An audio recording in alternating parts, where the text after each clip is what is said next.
Talk about a new way of doing the monster mash. This is Sega Masters.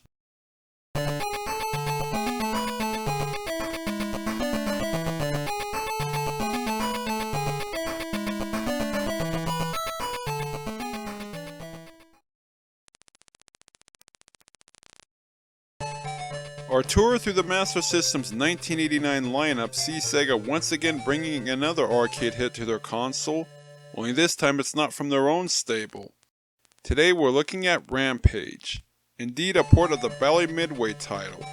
This conversion was developed by Sega and published by Sega in Europe and Brazil, while it was distributed in North America by Activision, the second of their 3 games in the first month of 1989. Sega didn't bother releasing it in Japan, since the console was winding down over there around this time.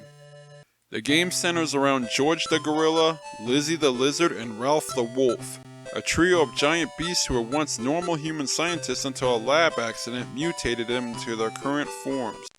Apparently their minds were also corrupted by their transformations as they decided to go on a rampage across the nation, tearing up all the major cities in their path. And amazingly enough, you get to be the one to help them unleash mass destruction. The creation of Brian Collin and Jeff Nauman, Rampage first appeared in the arcades around 1986 and was clearly inspired by the giant monster goes on a rampage films of yore, such as King Kong or Godzilla. Only this time you got to play the part of the behemoth that causes mayhem in a metropolis.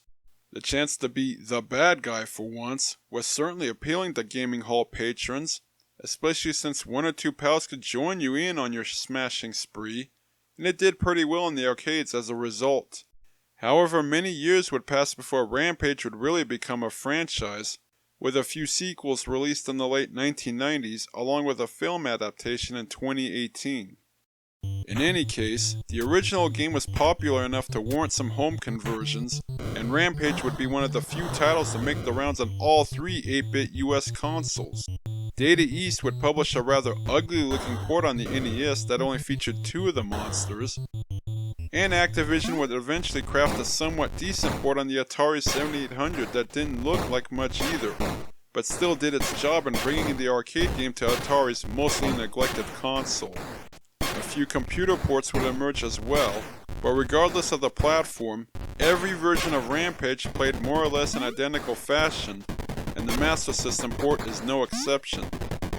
When you first boot up the cartridge, you're given a choice of which of the 3 behemoths to take control of, though it's only a matter of preference since they will all play pretty much the same with no noticeable differences.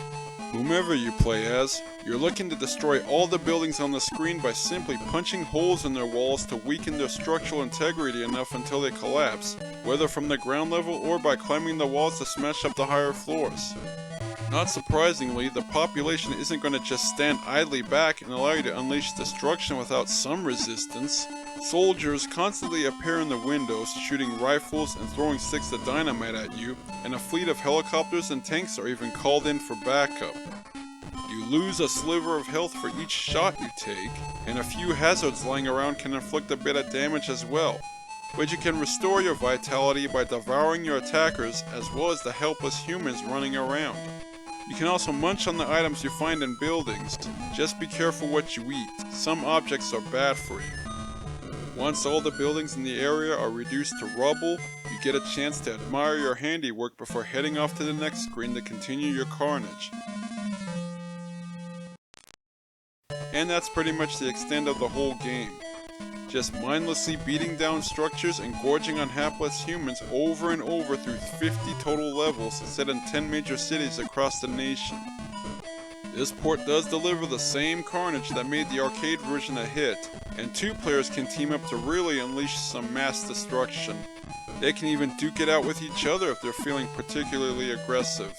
Unfortunately, this cart also emulates how the original arcade game was rather shallow to begin with, since you don't do anything but smash buildings and devour humans from one single screen level to another. There's not really any strategy required to it either, just punch and grab everything nearby, and not surprisingly doing the same simple thing repeatedly eventually gets old and tiresome. The coin-op was able to get away with this lack of depth and substance as gaming hall patrons were content to throw down a quarter or two to enjoy the game for a few minutes before moving on to something else when they got bored and tired of it, or ran out of quarters. They most likely weren't going to stick around for any longer than necessary, especially through 100 plus screens of the same gameplay with no ending. As far as the Master System port goes, those looking for any exclusive features or bonuses as found in other arcade translations of the time will be disappointed, as the programmers were content to merely emulate the arcade version while neglecting the opportunity to expand upon the core gameplay. Anything would have helped it fit in better on the console and keep gamers engaged for more than a few minutes. Instead, you're left with the same shallow action that gets swallowed up by its own repetitiveness, a flaw shared by just about every home version of the coin-op. Though Sega's conversion does give you an actual goal to work toward, as it concludes after the 50th stage instead of just looping all the levels indefinitely.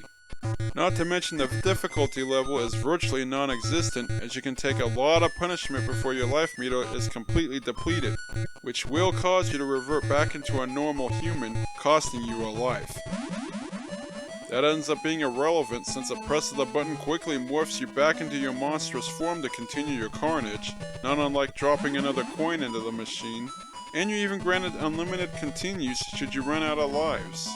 Unfortunately, there's no way to save your progress, thus actually seeing the somewhat charming ending requires slogging through all 50 levels in one marathon session, which requires a commitment of an hour or more of your time, and the monotonous action will most likely wear you down long before you're near the finish line. It doesn't help that you have to constantly wrestle with the somewhat stiff and clumsy controls, which make getting your monster to latch onto a building more difficult than it should be. Even the visuals get tedious after a short time.